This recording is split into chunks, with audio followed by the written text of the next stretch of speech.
pag-aralan mo na conduct a survey because you have a far-reaching powers in the provinces, yung mga DILG, pati city and province.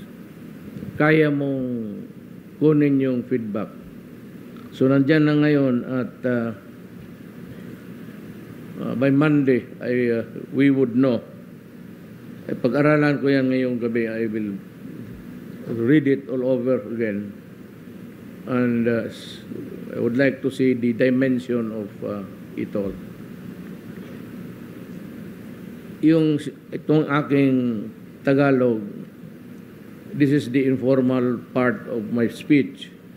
Ang formal, itong ginawa ng 2 pages lang.